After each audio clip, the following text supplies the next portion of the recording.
Alright, this is going to be a reaction video because the misinformation bothers me to the point where I felt like it was worth doing a video on. This just sounds like somebody trying to act as if they know what they're doing and fishing for views. Now, we don't work on critical charge, domestic, throwaway appliances in the field. But I figured it'd be worth a rebuttal video since I collect and restore vintage room air conditioners as a hobby.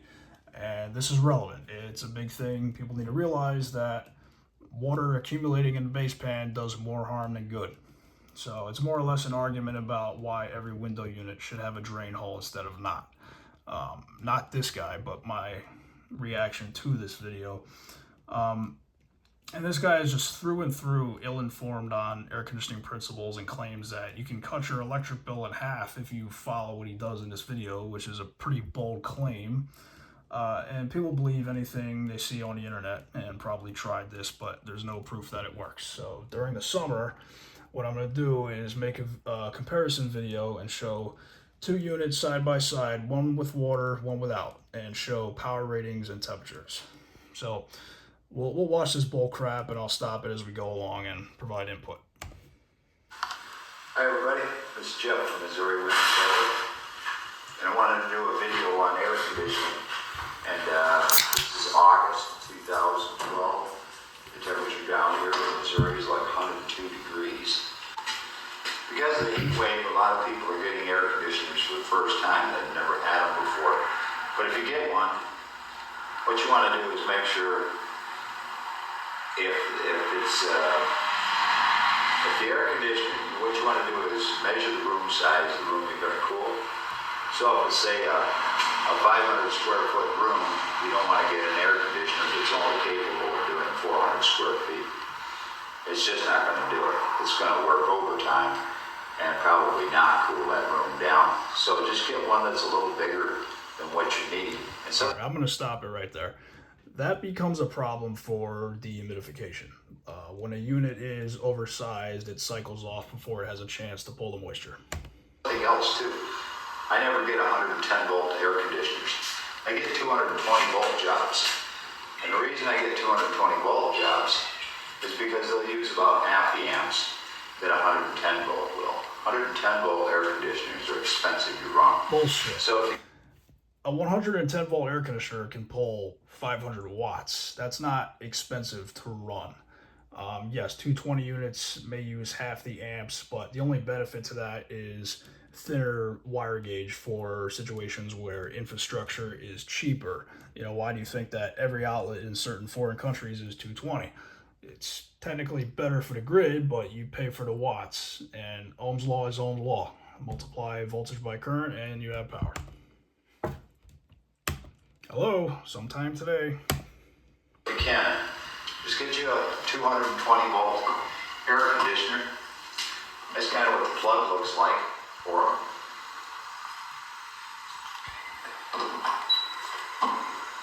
Anyway, first thing you want to do is make sure that the filter in the front is cleaned out. This thing gets dirty. That air conditioner is not going to work really darn. This one's out here in my new workshop.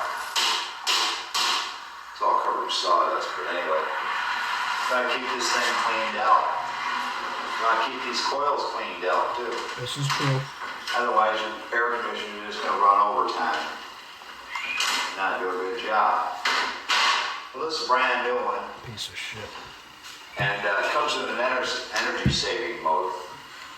But if you notice, the air conditioner is not really putting out that much cold air. There's a reason for it. I'll show you outside. Alright. When you install a window air conditioner, make sure it's got like just a 1/4 inch tilt, say from inside to out. Yeah, but it also has to be able to drain out. Run inside your house. But see these coils here? These little tiny fins are used to cool the compressor. If these fins get smashed over, and I've seen a lot of them that have been smashed over, that's going to make it very hard to cool that compressor off, and it's going to stop the airflow. These little coils, these little tubes here, basically are the radiator to the motor. All right, sure, proper airflow will help keep the compressor within thermal tolerance, but it's about how effectively that condenser can condense that refrigerant from a gas to a liquid and shed heat. Yeah, if fins are smashed over, your head pressure is going to skyrocket. That's obvious. When these fins are pushed down, smashed over, it's going to stop cooling. You can go to an appliance parts store, and I'll show you. This little tiny comb. Yeah, I don't know what he's going to do with that. They make a comb, kind of like this, but it's a round disc. And what that little comb is for is getting into these coils and straightening them back out. You can get it at an appliance parts store. And what you'll do is basically put that comb into those fins and straighten them back out. And that'll repair those fins.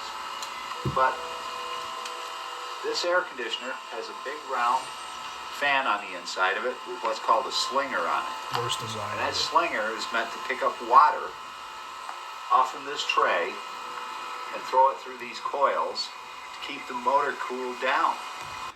All right.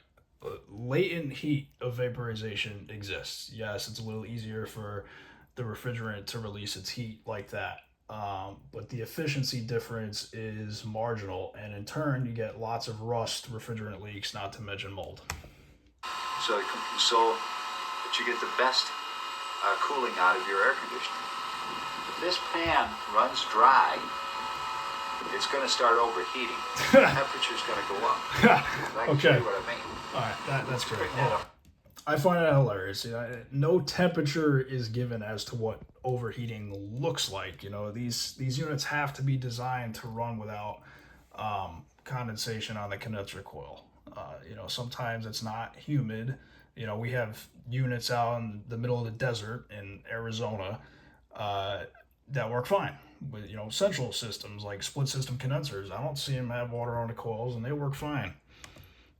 Here, look down inside. Now, to give you an idea what I'm talking about, see this little tray down here in the bottom of the air conditioner? This thing is supposed to be full of water. If this runs out of water, this is going to start overheating, and your temperature is going to rise. Okay, something else you want to do, if you can, it's all possible.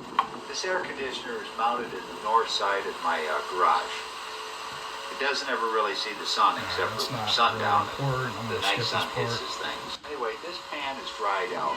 We'll go outside and I'll show you the temperature. Okay, to check the temperature of your air conditioner, make sure it's running right. I've got this little pocket thermometer. Most appliance service guys will carry one. Anyway, it's just a little thermometer. It looks like this. All right, what are you going to do?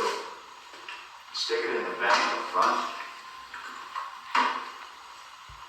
Okay, there we go. That's stuck right here in the vent. Now I'm going to turn it on. This should be reading 50 degrees if the air conditioning is working right. What's the temperature inside? You're looking for a delta T of 18 to 25 degrees.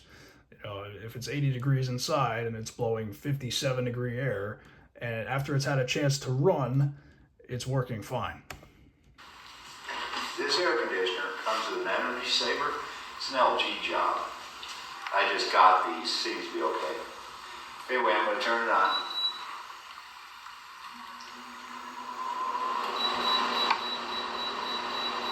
So you got a remote control on one of these things. All right.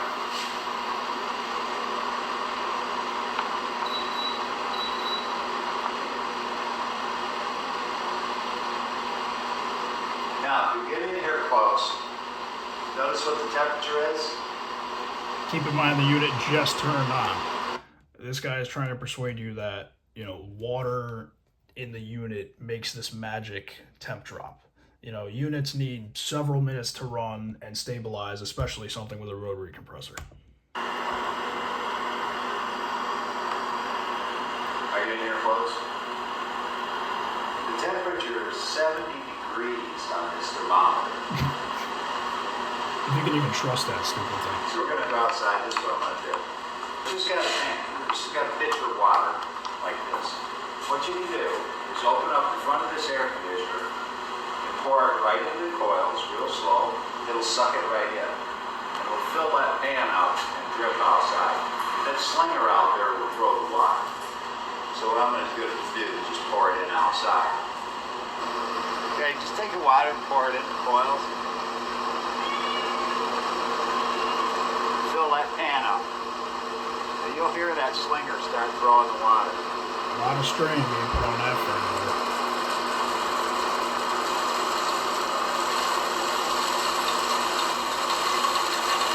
Do you hear that noise?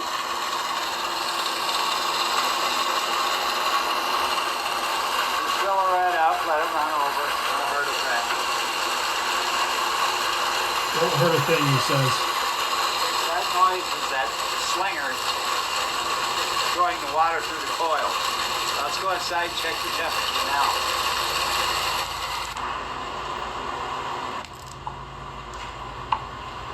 Are you able to get that down?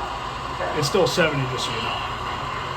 And watch how the temperature is falling now that the water is in the tray. Yeah, now that it's running.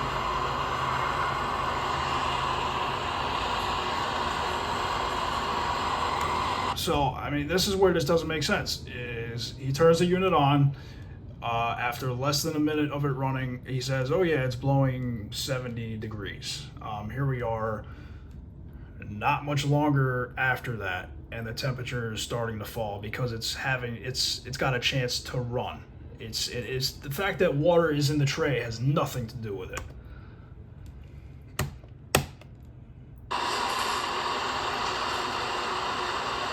There it goes.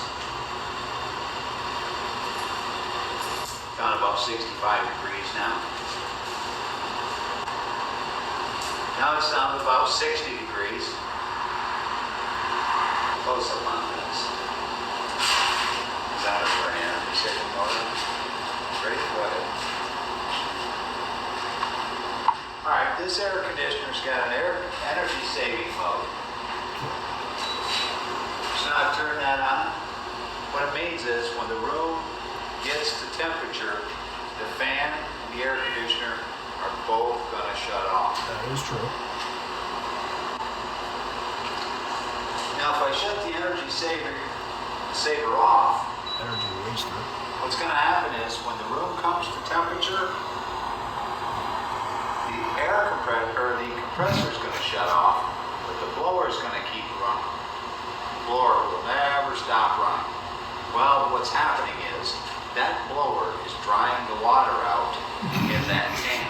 So by the time the air conditioner turns back on, the pan will be empty and the air conditioner will be overheating. Rocket shit. I don't even know what to say about that. I really don't. You can get up here close on the temperature. And you see the temperature is still falling out.